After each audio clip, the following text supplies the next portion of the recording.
सदियों से हम दांतों की सफाई के लिए नीम कीकर या फिर मिसवाक की दातून का इस्तेमाल करते आए हैं।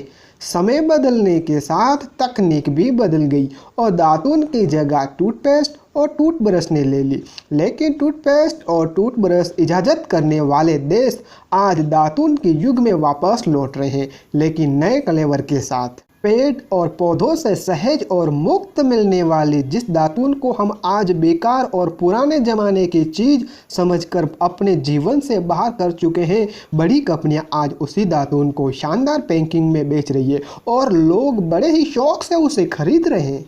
दोस्तों, मिसवाक आज पूरी दुनिया में फेमस हो चुका है। जिन देशों में सिर्फ टूथपेस्ट और टूथपेस्ट ही चलता था, आज उन देशों में मिसवाक चल रहा है। मिसवाक के फ़ायदे देखकर पूरी दुनिया आज मिसवाक कर रही है। तो दोस्तों, आप भी आज से स्टार्ट कर दीजिए मिसवाक करना। दोस्तों, आप भी मिसवाक करना चाहते हैं लेकिन आपके आसपास लोकल एरिया में कहीं मिसवाक नहीं मिल रही है, तो मैंने अपने वीडियो के डिस्क्रिप्शन बॉक्स में एक लिंक प्रोवाइड कर दी है। आप लिंक ऊपर क्लिक करेंगे तो सीधे पहुंच जाएंगे फ्लिपकार्ट पे और आप फ्लिपकार्ट से ऑनलाइन मिसवाक खरीद सकेंगे। तो दोस्तों, मैं उम्मीद करता हूं कि आपको ये वीडियो पसंद आई होगी। अगर आपको ये वीडियो पसंद आई हो तो इस वीडियो को लाइक कर देना। आपका बहुमूल्य कीमती समय हमारे वीडियो में देने के लिए आपका तहे दिल से धन्यवाद।